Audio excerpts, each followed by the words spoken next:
On that sort of development in terms of defensively, we spoke about personnel, and obviously that's fair, and obviously that's key.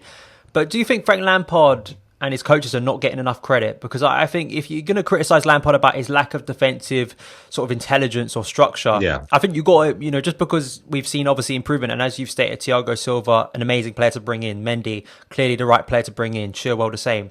But surely Lamps has got to get some credit for this, in my opinion.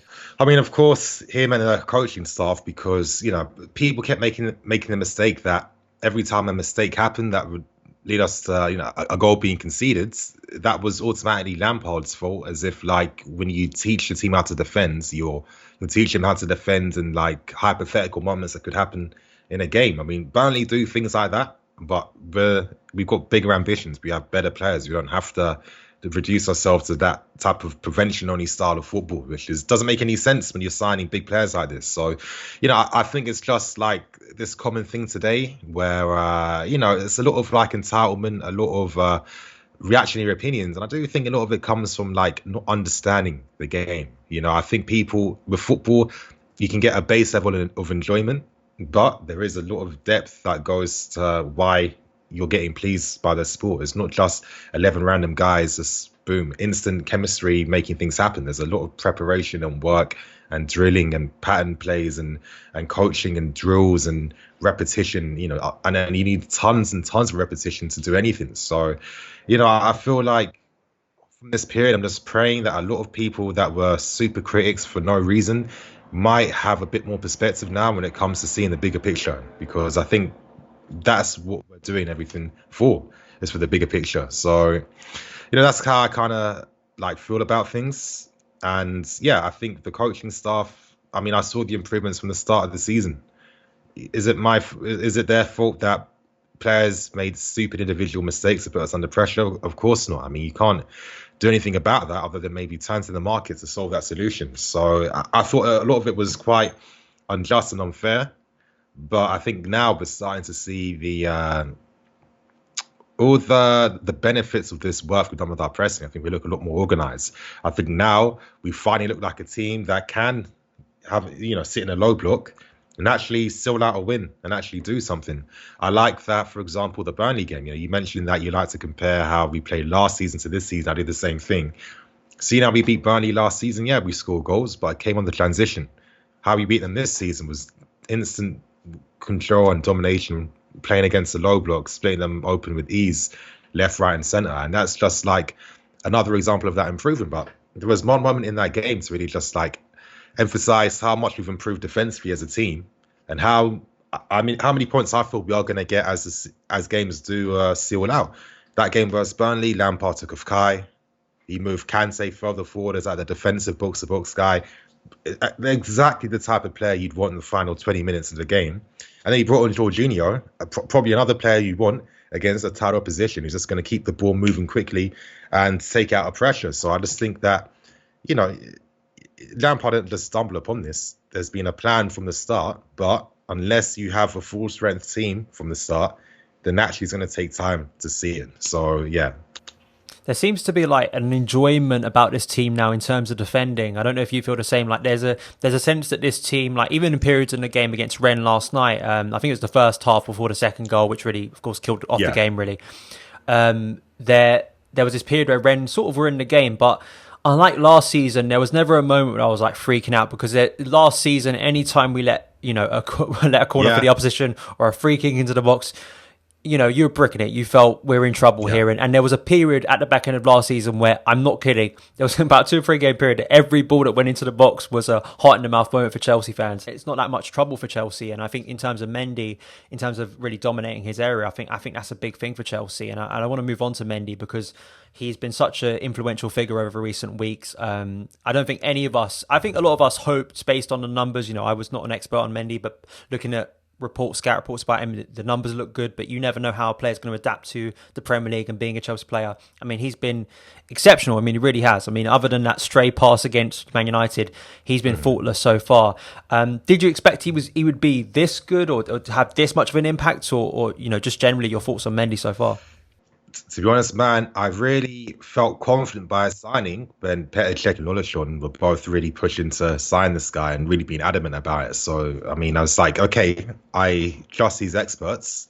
Obviously, they both came from Rennes themselves. And if they think that this guy has the personality, then of course I'm going to trust their judgment 100%. And, even the numbers supported that. Mendy's overall game was great. And yeah, I know that the numbers were kind of used against him, but I think sometimes when you just focus only on numbers, you forget the context. Rennes don't play the same way we do. So of course, naturally, the numbers and stats are going to be skewed, but it's about seeing what they do in the moments. It's about seeing what they bring with their qualities, and then seeing if it's going to complement what you're doing. And yeah, Mendy's coming. He's done that. I mean, his communication's been great. The way he commands, that confidence to attack balls early. His incredible handling. When he's parrying shots, he's parrying it away out of the danger zone. Just with and the anticipations of knowing where the ball is kind of going to be. I just think that these are the type of signings I think us fans love. It's not about needing to sign like a keeper for 100 million. Yeah, Oblak, a nice thought, but realistically now, I mean, would you say that Oblak is worth 80 million more than a Mendy? Of course not. And I really do think that as this season goes on, I think that Mendy's influence is going to be noticed even more. And yeah, I just think that this was just a great example of, why we should turn. My managers need to listen to their coaches more. I mean, they looked at the stats, they analysed the issues with the team, they looked for the certain criteria to meet their needs, and in came Edouard Mendy. So, great for us, for the fans who don't have to suffer anymore with terrible goalkeeping mistakes and decisions, because, it was getting so bad that even when Kepa's mostly just being terrible or bad.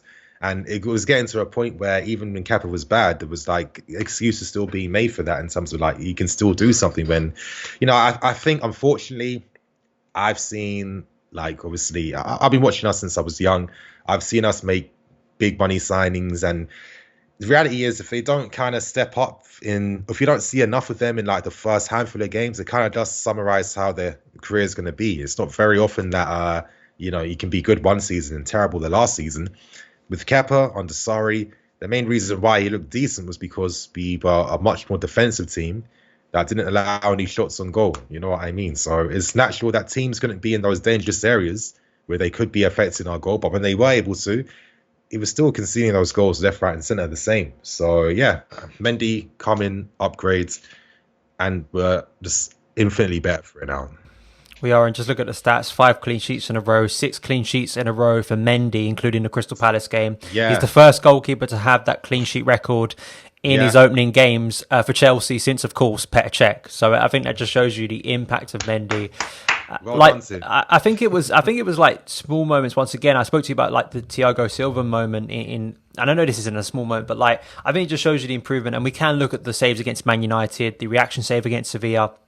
Big moments, right, in games. But it was that Krasnodar game where the game was 1-0 and we were under pressure and a ball got lashed on I think it was the crossbar, wasn't it? And I don't even think Mendy really got a hand to it. But what I loved about him was it was a moment where you felt if Kepa was in the same situation, Chelsea are in trouble. The fearlessness of the way Mendy got hold of a dangerous situation and took control of it. That's the point of a goalkeeper, but it's just like it shows you the night and day in terms of impact, and the fact that I'm taking control of this situation and I'm going to do everything in my power to make sure we don't concede. There was a sense that with Kepa and that defence, the lack of trust, that Kepa would have probably hesitated to come, and maybe Zuma would have looked at him and gone, "What are you doing?" And then it turned out into a farce. But with Mendy, there's a sense now that there's a chemistry there. I don't know if it's the French connection. It's definitely that. It's definitely that French connection in the backline as well. I think, and of course the personality too. I think Mendy signed for us at the perfect age where, this guy he's come right from the bottom to get where he is. I mean, over the past consecutive seasons, he's been making a step up after step up after step up. And I think a reality is to play for a big team too, you need to have built that mental fortitude and confidence in your own game that can't be ruined by, like injuries affecting you or managers or whatever. And I think the personality plays a massive part. But, it's a bit of a shame for Kepa. I think the reality is when you come for like a record price, it brings expectations from not only the fans but your teammates. Okay, we invested this type of money on you. What are you here to bring? And in a very high competitive game where we're looking at the top 1% footballers in the Premier League and top divisions, they're not going to be too sympathetic if you're going to cost them points due to XYZ errors. And it's a shame because I can't confidently say Kepa is terrible, not good enough for this league or for us. I do think that maybe that career move came a bit too soon. I think what clubs do, where they look at a keeper like a Kepa, he has one great season, then it's enough to buy. Maybe this model's a bit stupid because we've seen, unless you're really going to have patience and really, really give them that time to grow, then you're wasting everyone's time, basically. And, that move in the first place with that type of money was just saving face. And I hope that we never do that type of nonsense again, to be honest. I think it was a unique situation because Chelsea had to move and make a move. So they were it's the worst case scenario to be, where, of course, a lot of that came down to Thibaut Courtois and that whole situation at the same time. But you felt, I remember really saying about it, where you felt like Chelsea could have acted a bit sooner, and been a bit more proactive months before to go, okay, Courtois, are you signing or you're not? If you're staying with us or you're not. If you're not, like before the end of the Conte season, then we'll get someone else, start planning. I think that just because I fooled myself a lot of the time excusing Chelsea that, well, it was a deadline day, they had to do something, when actually, as we've seen this year, Chelsea putting so much long-term planning in place years ahead of transfers that if this player becomes available, we're in for him and we get him done and we get him ready for when we need him. So I think that's a real positive. Man. Do you think Chelsea can get any money for Kepa? I mean, it's going to be difficult because when's he going to play? That's the thing, isn't it? In terms of instead of Mendy. Of course, I think unfortunately, because even with how he started this season, you can't really trust him. I think the plan originally was to give him the European games just to get that confidence boost and keep the monetary value. But I think the reality is when you're a big club, sometimes you got to account for the loss somehow. If this means that we can't sign a player, big deal. We've got an amazing academy. We can still, you know what I mean? We're not in a position where it's going to affect us because we bought the core. We bought the core for the team now. So any signings we need to make are just going to be just little small ones or replacements for other players that leave. So I think right now, we're in a position where we can probably cover the loss of Kepa 100%. And hopefully for Kepa's sake, he does regain his form and confidence back. The reality is that when you play sports, and because we're all like humans, sometimes you can be a hugely promising goalkeeper, and then a moment can happen in your career that can be hard for you to mentally get over and deal with. I think that's just the reality of life with any type of work with everyone. So, unfortunately, in very high pressure like jobs like being a football player, there's no sympathy from anyone, and I think maybe that's why these situations never get better.